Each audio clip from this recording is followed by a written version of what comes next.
ধনেপাতা বাজার থেকে কিনে এনে আমরা কি করি, অর্ধেকটা ফেলে দিই। আজকে আমি এই যে ডাঁটাটা আপনারা ফেলে দিন, এটা দিয়ে আমি আজকে একটা আপনাদের রেসিপি বানিয়ে দেখাবো। আপনারা আর কখনো ডাঁটা ফেলে দিবেন না। এত টেস্টি হয় এই ভর্তাটা, অবশ্যই বাসায় ট্রাই করবেন। আমি সরিষার তেল দিয়ে দিলাম, যেহেতু ভর্তা সরিষার তেল তো অবশ্যই দিতে হবে। এরপর একে একে আমি সব কিছু দিয়ে দেবো। চিংড়ি মাছ দিলাম, আমি আমার পরিমাণ মতন দিয়েছি, আপনারা আপনাদের পরিমাণ মতন দিবেন। রসুন দিয়ে দিয়েছি, পেঁয়াজ কেটে দিয়েছি।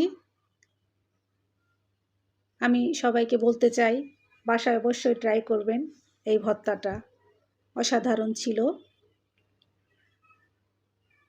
এরপর আমি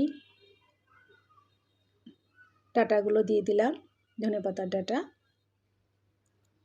এরপর আমি দিয়ে দেব লবণ,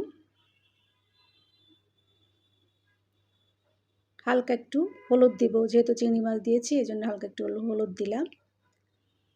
এরপর আমি নেড়ে চেড়ে কিছুটা ভেজে নিব। সবাইকে অনুরোধ করতে চাই, আমার ভিডিও যদি ভালো লেগে থাকে লাইক, কমেন্ট, শেয়ার, সাবস্ক্রাইব করে আমার পাশে থাকবেন। আমার মোটামুটি ভাজা হয়ে গেছে, আমি আরেকবার নাড়িয়ে চাড়িয়ে তুলে নেব। আমি এটাকে ব্লেন্ডারে ব্লেন্ড করব ঠান্ডা করে, আপনারা পাটায় বেটে নিতে পারবেন।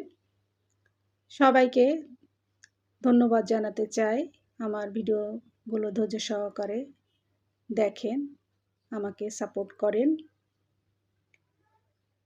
আমি ব্লেন্ডারে তুলে নিয়েছি। এবার একটু কাঁচা সরিষার তেল দিব, যেহেতু ভর্তা কাঁচা সরিষার তেল দিলে গন্ধটা সুন্দর আসবে। আমার ব্লেন্ড করা হয়ে গেছে, আমি এবার তুলে নিব।